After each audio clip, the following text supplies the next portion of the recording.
Good afternoon, you all. How are you all doing? I wanted to stop by real quick, kind of do an update, and number two, kind of give you all guys a bit of advice. Number one, I do have COVID. That's why I sound the way that I do, and I want to strongly encourage you guys to take necessary precautions so that you don't get it as well.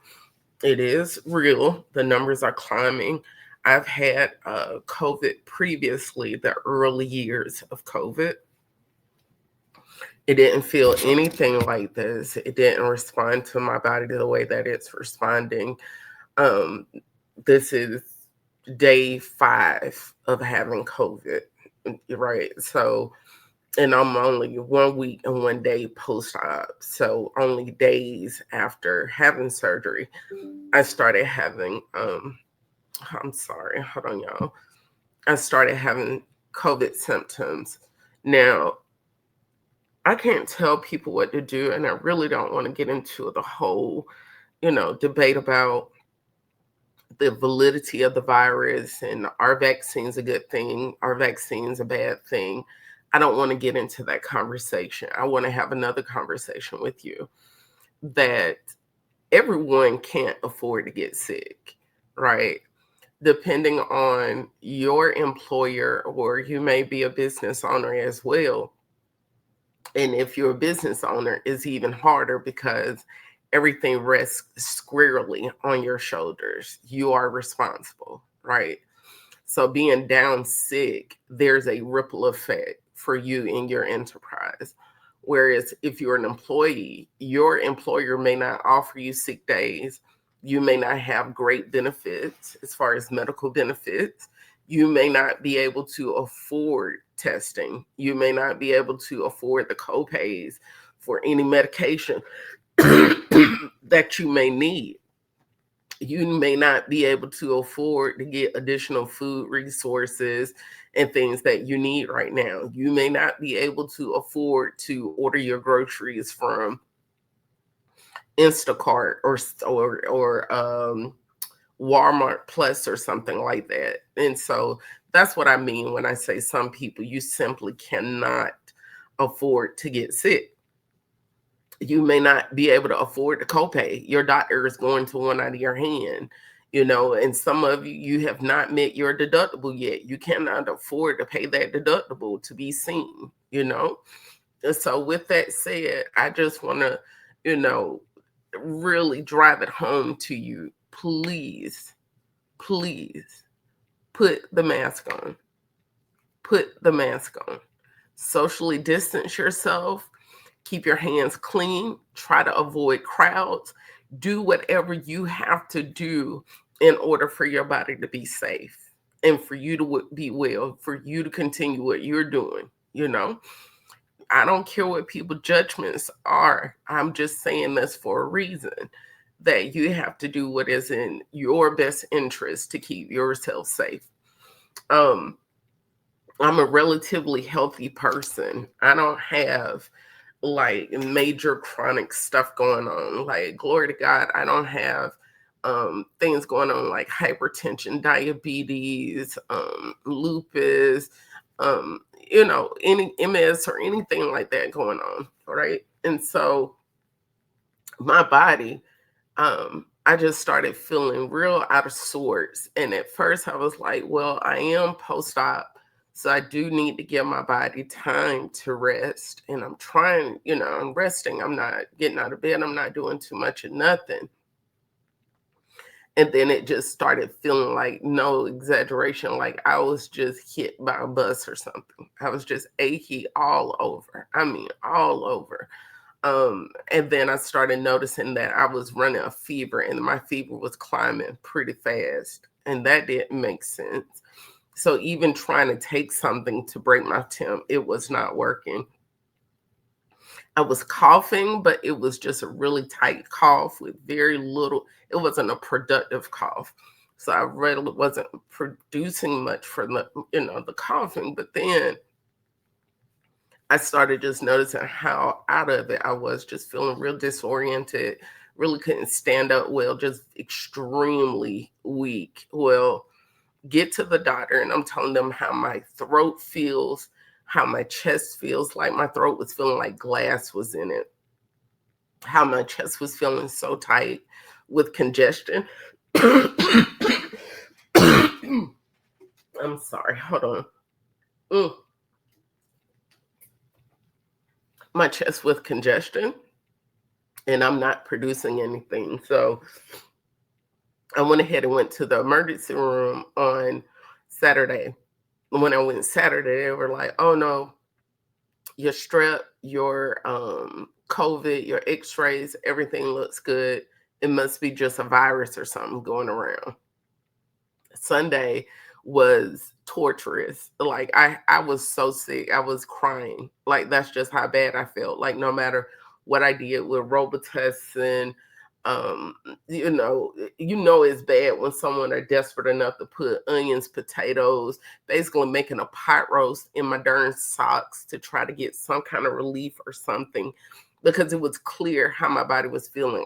My body was fighting something. It was something foreign. I could just tell by how my body was feeling. And I went Monday morning to my regular doctor, and he was like, definitely, you have COVID. Your test deemed quick. You have COVID. So what I've realized, speaking with other people throughout the state and the country, when their symptoms first start and they get tested, it says negative, but they're really positive. They do have it. So I can tell you this is brutal, honey. It's brutal. I have I'm doing my body armor and all of this. Now they did give me some antibiotics because they don't want this to turn into pneumonia, because that's what you'll think it is. You'll really think either you're having something like bronchitis or you're having something like pneumonia going on, because that is how it feels. And it is aggressively attacking the lungs, like aggressively. It's no question you have something respiratory going on. Now, if someone were asthmatic or had something going on as far as their breathing, I can't imagine them trying to navigate this, this virus and stuff, and it's rough. I've had a little bit of an appetite. I've been doing soups like lentil soup, chicken noodle soup, saltines, just very light, miso soup, just something very light on my stomach, because with so much coming out and the costs are now progressively becoming more productive, your stomach can't take a whole lot. But what is today? Tuesday or Wednesday? I think today is Wednesday. And I'm still running a temp. Like I just took some more Motrin because I'm still running a fever off and on. And I'll be going back to my doctor on Friday because clearly what you've given me is not working. But I did want to do this video to tell you guys just how severe this virus is this cycle. And apparently, in order for you to get the vaccine now, you have to have an actual prescription. And so it's not readily accessible to you. So that's why it's so important for you to be proactive. Don't let someone lie to you and just be like, oh, it's just like a cold or a flu. I would take the flu any day. Any day. I've had the flu. Trust me, I've had it. This is not the flu. It is not like a cold. It is not. Don't let them play with you like that. Hold on 1 second, y'all. I'm around in my bed, so I have y'all in the bed with me. But that's that. So please keep yourselves safe. There's a lot of stuff going on the internet. Right before I logged on, they showed where Charlie Kirk has been killed. The CNN guy, not the CNN guy, but he's a huge conservative pundit, who made a lot of, scathing content. Our current president is in love with him, but he has been murdered. He was shot at a college event in Utah. And I found it odd that it happened in Utah, of all places. Utah is a very conservative place. And I, can't find words for it. But no matter what our positions are politically or on social issues, it's not okay to feel like you can take someone's life, because if we don't learn anything else from the life of Christ, is that when you take somebody's life, it amplifies their voice and it amplifies their message.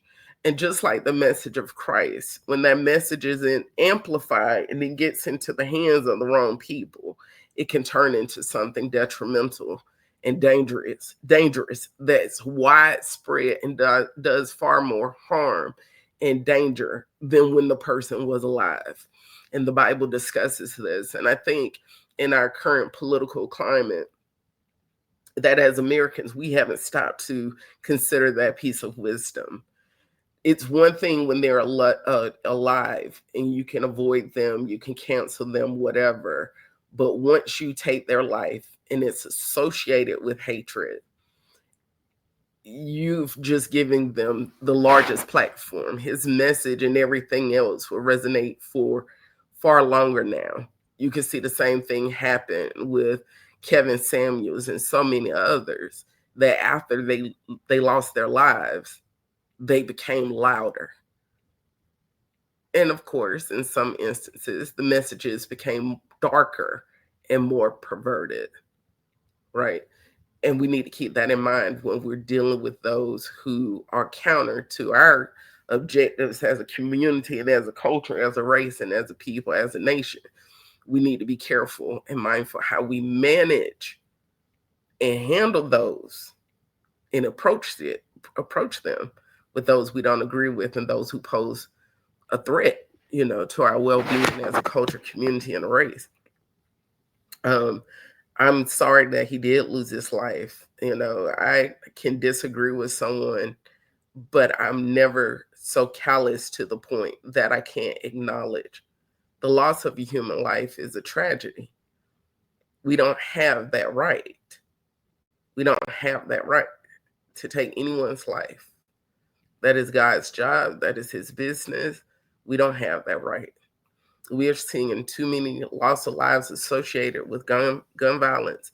I think that we're coming into a time now we need to have a new conversation about firearm use and things like that in this country as well, instead of loud people talking about, Second Amendment, I know my rights, and they don't know humans. They don't know people. They don't know behaviors. They are not in touch with what's going on with people as a society.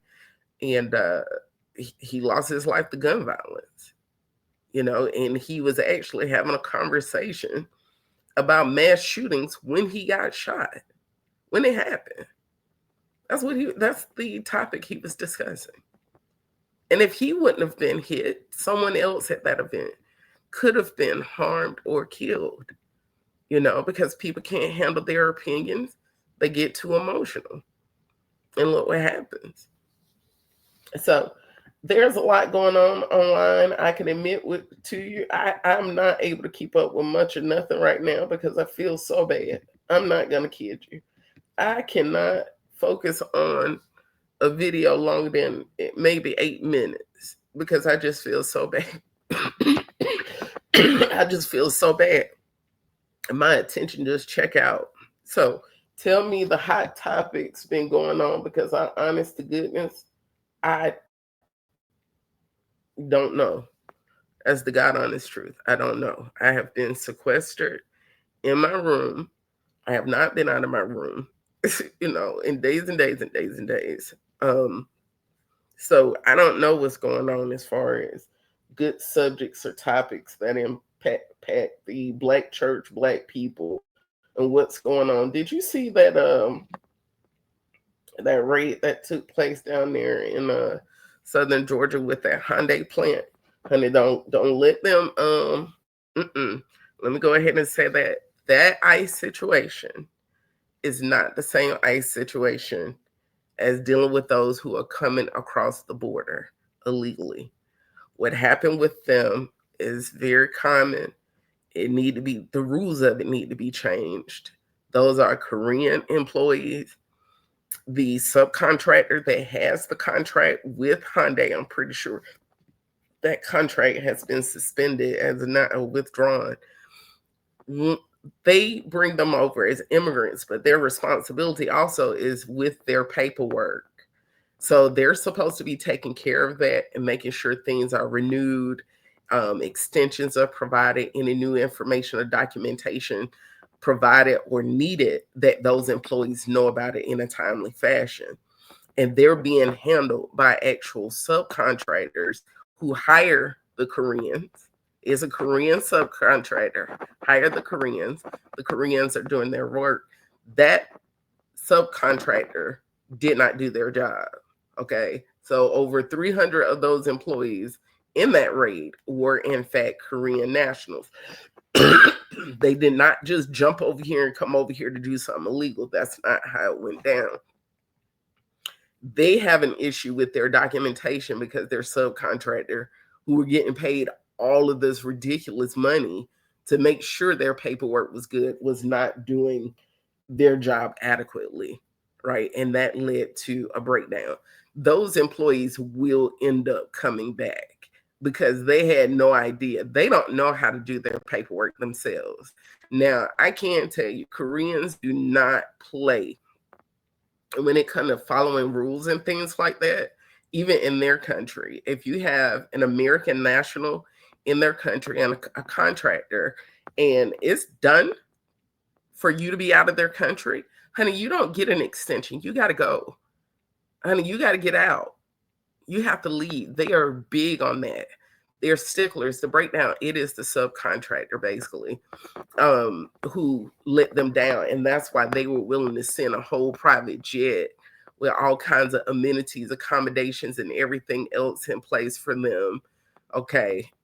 Yeah, to make up for what happened to them and what they experienced, and while they are still receiving their salaries to this day, they are still getting paid.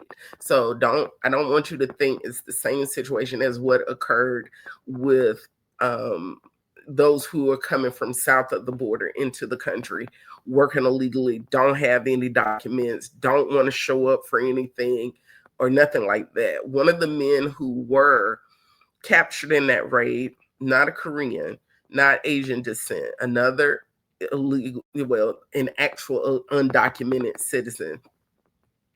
He was actually on the run for murdering a black woman, a young black woman in her 20s. That girl was younger than, I think she was 22 or 23 years old, and he murdered her. And he was down there working at the Hyundai plant like it wasn't nothing, right? So I noticed that certain populations are using this situation to push their agenda and their narrative, and that's not what happened. This isn't the same situation at all. This whole breakdown goes back to a white American being racist towards Asians. So they're not limited to just blacks, Hispanics. They don't like anybody who's not white, right? And so she decided to go ahead and make that report. But what she expected was for whites to get those jobs, right? And you have to understand that right now there are a lot of studies and information out that we're seeing a rapid spike in African American women specifically being terminated from their jobs right now. Within this past calendar year, just in this year alone, I think is over 300,000 or something like that. There's a lot of them, and black women are losing their jobs. And so they're doing everything they can. Their attitude is that, turn the workforce into a white workforce, which isn't realistic at all. I mean, I'm just saying, honey. I mean, come on now. Oh, God. But God is your provider. God is our provider, honey. And for every trick of the enemy, there is a word of wisdom from God about what you need to be doing and how to govern your affairs so that you may be well in the land. You get what I'm saying? You find out what it is, and whatever you put your hands to, you do it with all your heart and all your might and have a spirit of excellence about it. I'm seeing some other things being floated around the internet as well, discussing how we have to be careful even about what we mention on the internet, because now that is going to now become illegal if you speak out or counter certain people. Can you believe that? Well, I believe it. I do believe it. I can see it happening. But please jot down some topics below so I can research or have something to look at, child. Because honey, and when I tell you, it's rough. It's rough. It's rough. All right, I'm gonna go ahead and lay back down. I am pooped just from how long it's been. Not even 25 minutes, and I'm exhausted just doing this little thing. So I can't wait to read y'all comments. I hope that it is well with you, honey. I really do. Talk to you soon. Take care. Bye.